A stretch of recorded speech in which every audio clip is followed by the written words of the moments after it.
Assalamualaikum warahmatullahi wabarakatuh. Kami dari kelompok 3 ingin mempresentasikan materi mengenai identitas nasional, hakikat bangsa, dan hakikat negara. Kelompok kami beranggotakan 1. Ida Fitria Salsabila, 2. Anis Indah Lestari, 3. Aisyah Hanum Fathia. Selanjutnya, saya Anis Indah Lestari ingin menjelaskan mengenai pengertian identitas nasional. Kata identitas berasal dari kata identify yang berarti ciri-ciri, tanda-tanda, dan jati diri yang melekat pada seseorang atau sesuatu yang membedakannya dengan yang lain. Sedangkan nasional menunjukkan pada sifat khas kelompok yang memiliki ciri-ciri kesamaan, baik fisik seperti budaya, agama, bahasa, maupun non-fisik seperti keinginan, cita-cita, dan tujuan.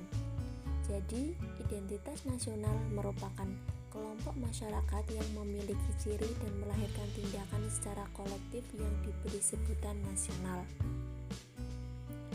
Kemudian ada faktor-faktor yang mendukung kelahiran identitas nasional. Adapun faktor-faktor pendukung eksistensi identitas nasional antara lain faktor objektif dan faktor subjektif. Faktor objektif terdiri dari geografis, ekologis, dan demokratis, sedangkan faktor subjektif terdiri dari historis, sosial, politik, dan kebudayaan. Menurut Robert De Ventos dalam bukunya yang berjudul The Power of Identify, terdapat 4 faktor yang mempengaruhi kemunculan sebuah identitas nasional suatu bangsa, yaitu faktor primer, faktor pendorong, faktor penarik, dan faktor reaktif. Faktor primer terdiri dari etnisitas, teritorial, bahasa, agama, dan wilayah. Faktor pendorong terdiri dari komunikasi dan teknologi. Yang ketiga, faktor penarik, pendidikan, dan birokrasi. Terakhir, faktor reaktif terdiri dari persamaan nasib, semangat perjuangan, dan pengorbanan. Unsur-unsur pembentuk identitas nasional yaitu suku bangsa, agama, kebudayaan, bahasa, dan kondisi geografis. Oke, sebelum membahas apa sih bangsa itu? Nah, dalam menjalani kehidupan, manusia berinteraksi dengan berbagai kelompok yang memiliki latar belakang berbeda. Lalu, berdasarkan kepentingan serta wilayah tempat tinggalnya, manusia hidup dalam sebuah kesatuan sosial yang disebut masyarakat. Kemudian, masyarakat hidup dalam kelompok yang lebih besar, yaitu bangsa. Nah, bangsa ialah kumpulan manusia di wilayah tertentu atau kumpulan manusia yang sering terikat satu sama lain untuk mencapai tujuan bersama. Oke, selanjutnya yaitu hakikat bangsa. Pertama-tama saya akan membahas tentang manusia sebagai makhluk individu dan makhluk sosial. Sebagai makhluk individu, manusia terdiri atas 2 unsur, yaitu unsur jasmani dan unsur rohani. Manusia diberi potensi berupa akal, pikiran, perasaan, dan keyakinan sehingga sanggup berdiri sendiri dan bertanggung jawab atas dirinya. Sedangkan manusia sebagai makhluk sosial tidak dapat hidup sendirian. Manusia selalu membutuhkan bantuan manusia lainnya. Aristoteles menyebutkan manusia sebagai makhluk zoon politikon, yaitu makhluk yang pada dasarnya selalu ingin bergaul dan berkumpul dengan yang lainnya. Secara kodrati, manusia dapat hidup berdampingan atau berkelompok dengan manusia lainnya karena didorong oleh kebutuhan biologis. Pengertian-pengertian bangsa menurut para ahli. Yang pertama, menurut Ernest Renan from Prancis menyatakan bahwa bangsa terbentuk karena adanya keinginan untuk hidup bersama atau hasrat untuk bersatu dengan kesetiakawanan yang agung. Yang kedua yaitu menurut Otto Bauer from Jerman menyatakan bahwa bangsa adalah kelompok manusia yang mempunyai kesamaan karakter. Karakter tumbuh karena adanya kesamaan nasib. Selanjutnya yaitu menurut Friedrich Hertz from German, menyatakan bahwa bangsa terbentuk karena adanya hasrat bersatu. Yang terakhir menurut Hans Kohn from German, menyatakan bahwa bangsa adalah buah hasil tenaga hidup manusia dalam sejarah. Selanjutnya yaitu unsur-unsur bangsa. Sesuatu dapat dikatakan sebagai bangsa apabila memiliki unsur sebagai berikut.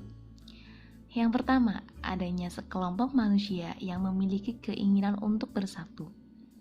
Yang kedua, berada dalam suatu wilayah tertentu. Yang ketiga, ada kehendak untuk membentuk atau berada di bawah pemerintahan yang dibuatnya sendiri.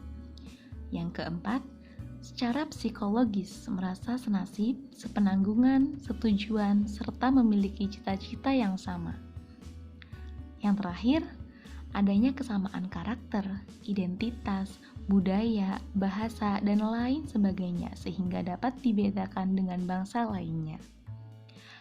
Adanya bangsa secara tidak langsung melahirkan sebuah negara. Bangsa mengacu pada sekelompok orang yang ingin bersatu dan persekutuan hidup. Sementara negara adalah sebuah organisasi sekelompok orang yang ada di dalamnya.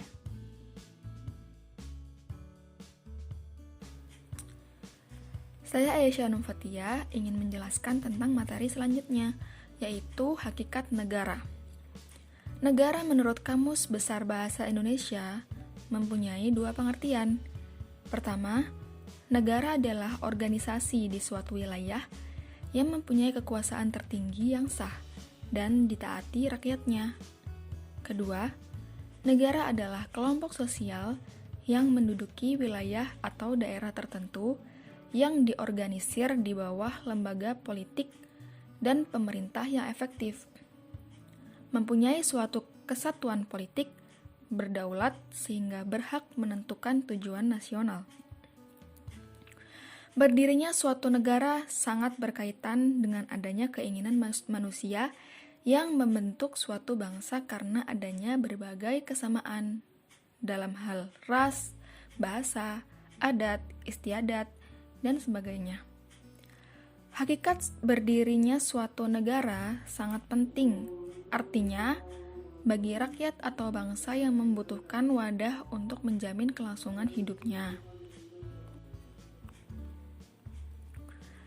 Menurut Prof. Miriam Budiarjo, 1984, sifat hakikat suatu negara mencakup beberapa hal yang diuraikan sebagai berikut. Yang pertama, sifat memaksa. Negara memiliki sifat memaksa, dalam arti mempunyai kekuatan fisik legal.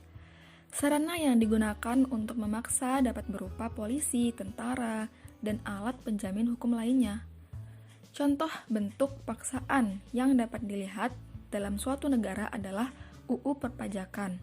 Undang-undang ini memaksa tiap warga untuk membayar pajak. Jika melanggar, akan dikenakan sanksi hukum. Yang kedua, negara memiliki sifat monopoli. Negara mempunyai sifat monopoli yaitu dalam menetapkan tujuan bersama masyarakat. Contoh negara mengatakan bahwa aliran kepercayaan atau politik atau partai politik tertentu dilarang karena dianggap bertentangan dengan tujuan masyarakat. Yang terakhir adalah sifat mencakup semua. Peraturan perundang-undangan yang berlaku adalah untuk semua orang tanpa terkecuali. Hal ini sangat perlu sebab seseorang yang dibiarkan berada di luar ruang lingkup aktivitas negara, maka usaha negara ke arah tercapainya masyarakat yang dicita-citakan akan gagal.